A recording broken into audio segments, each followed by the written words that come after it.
Greetings, shippers. Have you ever been watching a show and then some minuscule detail just lodges in your brain and it festers there, bothering you until you just can't take it anymore? Well, that's what happened to me while I was watching Voltron Legendary Defender, specifically episode 9 of season 2. Major spoiler warning, this video will explore a major character reveal and discuss how it was handled, so if you're not caught up and hate spoilers, get out now.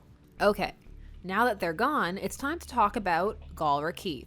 Now, the fan theory that Keith was either a full-on alien, of mixed parentage, or some kind of genetic mod/plant has been floating around since season 1, thanks to what started off as subtle foreshadowing and fan speculation that then blossomed into full-blown clues, especially in season 2. Your mileage may vary on how well you thought it was handled/executed. In all fairness, the clues were there before the burnt hand, such as Keith being able to operate Galver tech with his handprint, and the famous "you fight like a Galver soldier" line. One of these is obviously clunkier than the other, but again, this show is not trying to be Westworld. It wasn't trying to have people guessing forever. Regardless of how you feel about the trail of breadcrumbs leading to the reveal, there were questions about the characterizations of certain characters when it came to the aftermath. Let's talk about racism in fiction.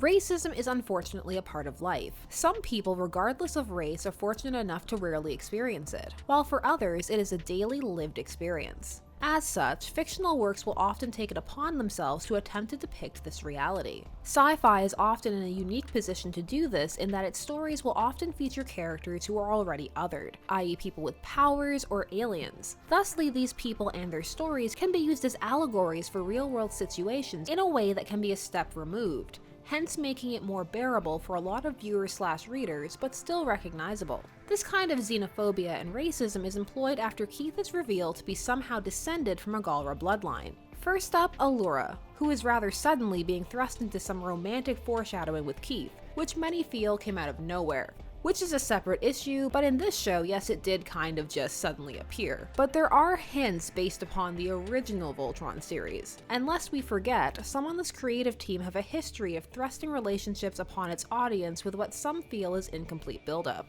Her reaction to Keith's heritage is quite upsetting, refusing to speak to or even acknowledge him for a time. Canon attempts to justify this by her having a hard time accepting Keith as a member of the race that destroyed her people. However, it is a very extreme reaction and lacking in some nuance, especially since she has worked so closely with him for such a long time. However, it could be argued that that is exactly the reaction the audience is supposed to have to her reaction, in which case it is well executed. Even if she maintains cold xenophobic attitudes towards the Galra, even the rebels helping them. However, again, this is probably meant to make the extremely obvious reveal that the Druids, or at least Hagar, is Altean, a shocking paradigm shift for her, which for some viewers it may genuinely have been. However, if you're ahead of where the writers want you to be, she just comes across as naive.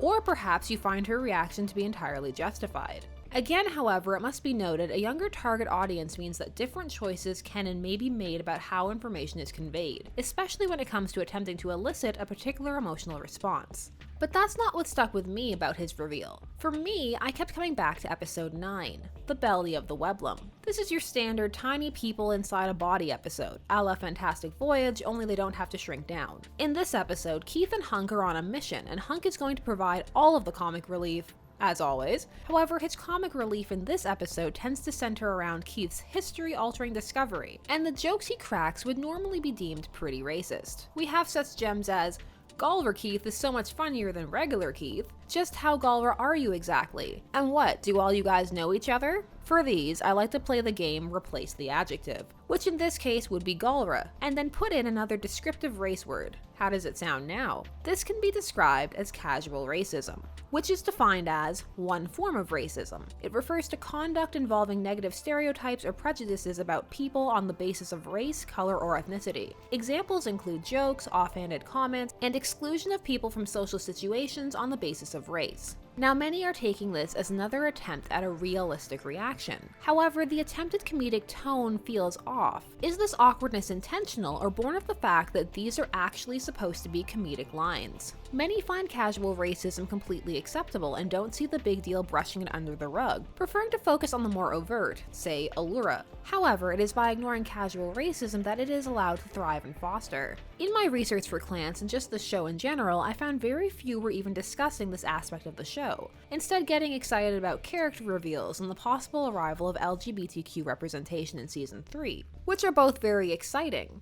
However, was this casual racism meant to be an actual parallel, or is it meant to be humorous? If it is meant to be humorous, that's troublesome to say the least, as defining someone entirely by their ethnicity, even in jest and levity, can in ways be more insidious based on the supposed jovialness behind the gesture, since it makes it more difficult to discuss and easier to dismiss, as such conversations can make one seem like a killjoy or a stick in the mud.